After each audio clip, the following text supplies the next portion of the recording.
नमस्कार। आज हम बात करेंगे नेल्सन मंडेला के जीवन से मिले एक बहुत ही जबरदस्त सबक के बारे में। एक ऐसा सबक जो सच कहूं तो आजादी के असली मतलब को लेकर हमारी पूरी सोच को बदल सकता है।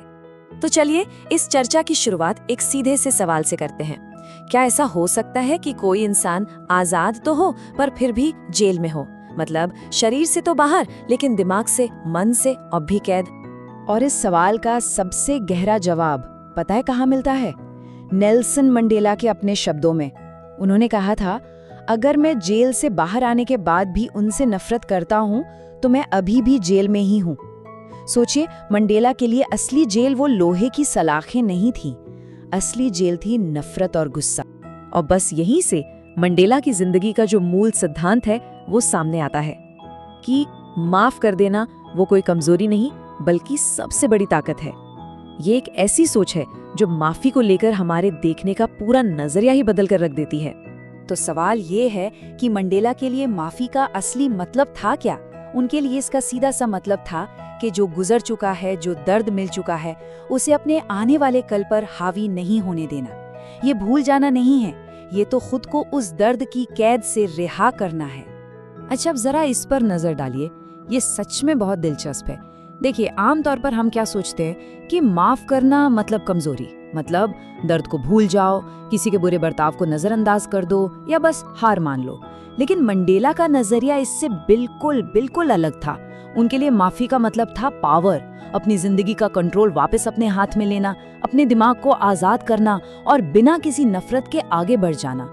ये एक बहुत ही सोचा समझा और शक्तिशाली कदम है। और मंडेला के इस फलसफे की, इस सोच की सबसे बड़ी परीक्षा कहीं और नहीं बल्कि उनकी अपनी जिंदगी में हुई। वो 27 साल की कैद, एक ऐसा दौर जिसने हर रोज उनके सब्र और उनके यकीन को आजमाया। 27 साल। जरा एक पल के लिए इस नंबर के बारे में सोचिए तो किसी की जिंदगी का कितना बड़ा हिस्सा होता है ये, जो उनसे सिर्फ अन्याय की वजह से छीन लिया गया था।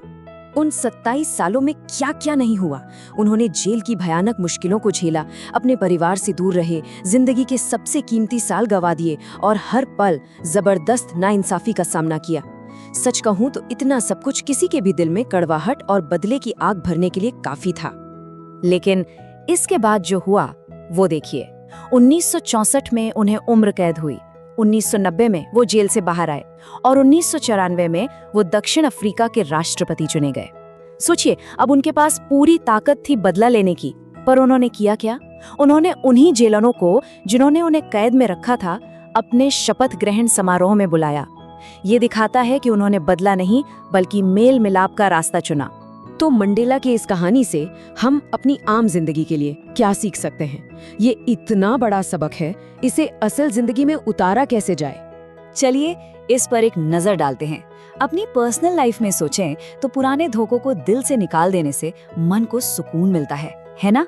ऑफिस में बेकार की पॉलिटिक्स को पीछे छोड़कर आगे बढ़ने से एक शांत लीडरशिप और इज्जत मिलती है। और रिश्तों में हमेशा खुद को सही साबित करने की जिद छोड़ने और शांति को चुनने से रिश्ते बच जाते हैं, ईगो से टूटते नहीं।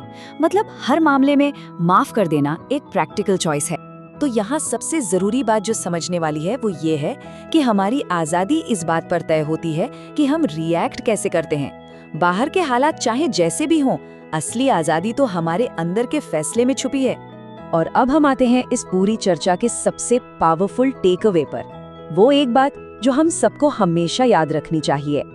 देखिए, माफ कर देने से बीता हुआ कल नहीं बदल जाता। जो हो गया सो हो गया, उसे कोई नहीं बदल सकता। लेकिन ये आने वाले कल को जरूर बदल देता है। ये हमारे मन को आजाद करता है ताकि हम एक बेहतर भविष्य बना सके। तो आखिर में सवाल यही है, हम अपने किस आने वाले कल को आजाद करना चाहेंगे? कौन सा बोझ है जिसे पीछे छोड़कर हम अपनी सच्ची आजादी की तरफ पहला कदम बढ़ा सकते हैं?